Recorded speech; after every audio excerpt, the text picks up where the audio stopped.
திண்டுக்கல் மாவட்டம் கரியாம்பட்டியில் பள்ளி மாணவி ஈவ்டீசிங் செய்யப்பட்டு பாலியல் வன்கொடுமைக்கு ஆளாக்கப்பட்டிருக்கிறார். இந்த வழக்கை இது பிசிஆர் வழக்காக, வன்கொடுமை தடுப்பு சட்ட வழக்காக அந்த நிகழ்வாக காவல்துறையும் சில அரசியல் கட்சிகள், கம்யூனிஸ்ட் உள்ள சில அரசியல் கட்சிகளும் பார்க்கிறார்கள். இவர்கள் வன்கொடுமை தடுப்பு சட்டம் உருவாக்கப்பட்டது சாதியை வைத்து பொது இடங்களில் புழங்குவதற்கோ மற்ற அவர்கள் ஒரு மனிதனுடைய தனிப்பட்ட உரிமைகளையோ பறிப்பவர்களை தடுப்பதற்கும் அவர்களுக்கு பாதிக்கப்படுபவர்களுக்கு பாதுகாப்பு கொடுப்பதற்கும் உருவாக்கப்பட்டது வன்கொடுமை தடுப்பு சட்டம். ஆனால் கடந்த காலங்களில் தமிழ்நாட்டின் நிகழ்வுகளை பார்க்கும்போது பெண்களை கேலி செய்பவர்களுக்கும் பெண்கள் மீது பாலியல் வன்கொடுமை செய்பவர்களுக்கும் பாதுகாப்பாக இந்த சட்டம் இப்பொழுது பயன்படுத்தப்பட்டு வருகிறது.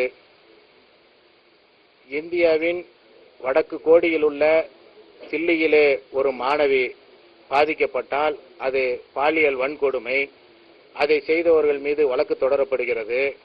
ஆனால் தமிழ்நாட்டிலே ஒரு பெண், ஒரு பணிக்கு செல்லும் பெண்ணோ பள்ளிக்கு செல்லும் பெண்ணோ பாதிக்கப்பட்டால் அந்த குற்றத்தை செய்தவன் என்ன ஜாதிக்காரன் என்று சொல்லி பார்த்து அவருக்கு ஜாதிய அமைப்புகளும் அந்த ஜாதிய தலைவர்கள் என்று சொல்லிக் கொள்பவர்களும் கடந்த காலமாக ஓட்டுக்காக ஒரு அரசியல் செய்து கொண்டு கடைமட்டத்திற்கு சென்றிருக்கக்கூடிய கம்யூனிஸ்டுக்காரர்களும் அவர்களுக்காக பரிந்து பேசுகின்ற நிலை இருக்கிறது.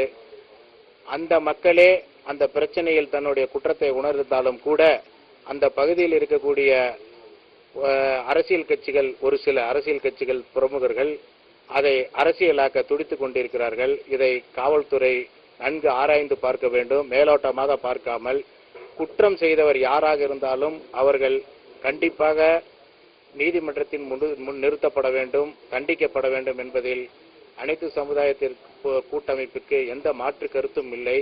ஆனால் தொடர்ந்து குற்றம் செய்பவர்கள் ஜாதிய போர்வையில் தப்பிப்பதை தடுக்காமல் விடுவதைத்தான் நாங்கள் வன்மையாக கண்டிக்கிறோம். வருகின்ற 5ஆம் தேதி அன்று திண்டுக்கல் நகர பகுதியில் அனைத்து சமுதாய கூட்டமைப்பின் சார்பாக, பேரியக்கத்தின் சார்பாக அனைத்து சமுதாய மக்களையும் திரட்டி பள்ளி, கல்லூரி, பணிக்கு செல்லும் பெண்களுக்கு பாலியல் தொல்லையில் இருந்து பாதுகாப்பு வழங்க கோரி மாபெரும் கண்டன ஆர்ப்பாட்டம் நடத்த இந்த கூட்டத்திலே தீர்மானிக்கப்பட்டிருக்கிறது. அந்த ஆர்ப்பாட்டம் நடைபெறும்.